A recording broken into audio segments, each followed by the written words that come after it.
So I was talking about, let's make a joke about the changing of words, about the fact that we've taken words that used to mean one thing and they mean something else. Now, we've seen this all the time now. This, of course, is the whole concept of identifying.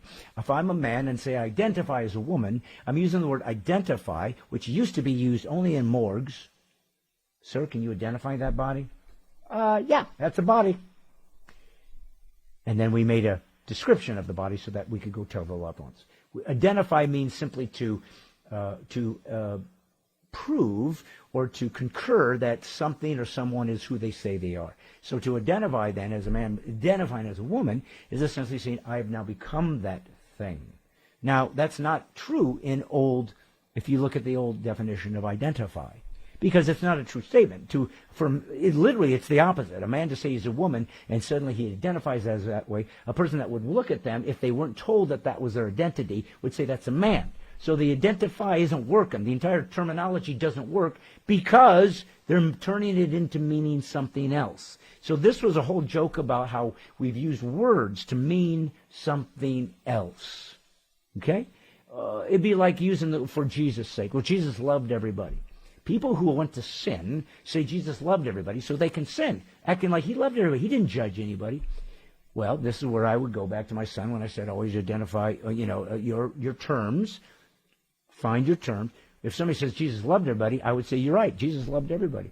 But then I'd say, define love. Because if to you love means he never held anybody accountable, that's not love. If love means he never judged anybody, that's not love. If love means he never expected people to be loyal, that's not love. If love means that he wasn't going to chastise people that screwed up, that's not love. Love doesn't mean that nobody's held accountable for anything, any more than you get married or have a boyfriend or a girlfriend and say, I love you too, and they go out and cheat on you, and they say, but you love me. So who cares? Everybody cares, because love was supposed to mean you don't do that.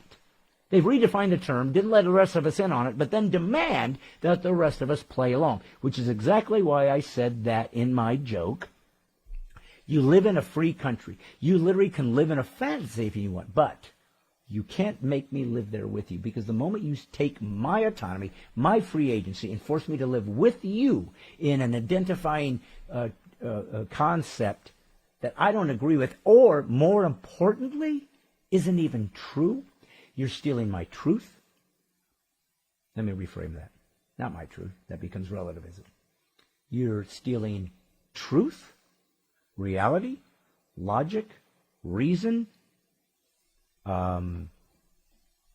proof, objectivity, free agency, autonomy. You're stealing all that from me so I can make you feel better about yourself. I'm not obligated to do that.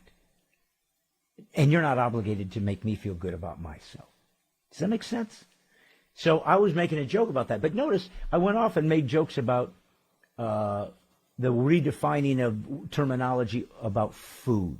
And then I said, decaffeinated coffee or non-alcoholic beer. Now, if I was smart, I would have taken that routine and then buttressed that to a next phrase where I said, now let's look at some new terminology that we've used. It started with the redefining what food products were, but then it turned into identify or turned into safe space or whatever the term is, whatever, violence now is silence.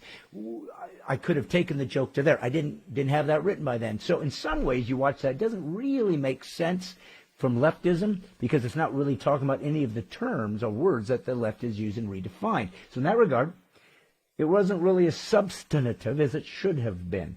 It was really like turning the corner and making it almost lighthearted, not really going to the deeper meaning. But you guys knew what I meant when I said, make you live in a fantasy, I don't have to live there with you. So you kind of knew where I was going. And you need to understand this about myself. Because I am a Christian, Christ follower, I am forbidden to hate people, and I do not try to harm people. I'm not here to try to hurt people's feelings maliciously. I don't care if your feelings are hurt if it's based on truth. I can't stop that. As a matter of fact, feelings are supposed to be hurt, when you are confronted by truth, because that's your conviction being purchased, right? That's your conscience being purged. That's what it's supposed to make you feel something so you get better, get back on track, get back where you belong. That's what it's supposed to do. That's what the truth is.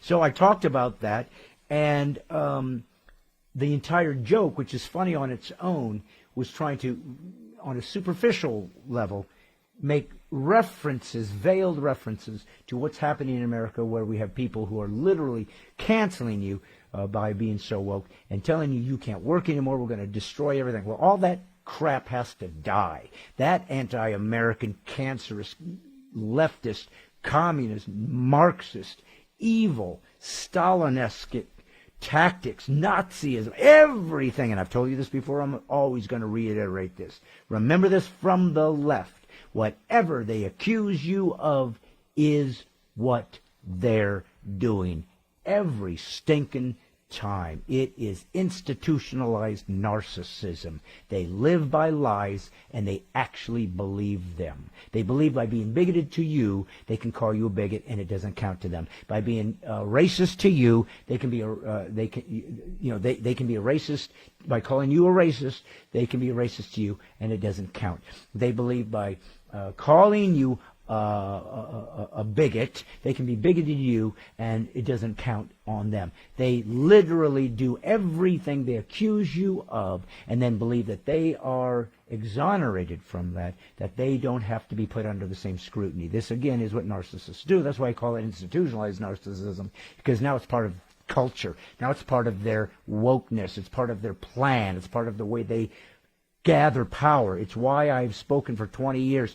Don't do political correctness. Fight back. And thank God there's a handful of comics, Bill Burr, John Cleese, Ricky Gervais, Jerry Seinfeld, great comics, much more famous than I'll ever be, who are speaking out against this cancer. Because if comics can't speak and provoke and break taboos and get you on the edge of your seat and scare the crap out of you, there's nobody left on earth that can do it. We are doomed to be controlled by some kind of totalitarianism. So that's very, very crucial that you understand what that joke was for, what I was trying to get at, and where I'm taking my next album.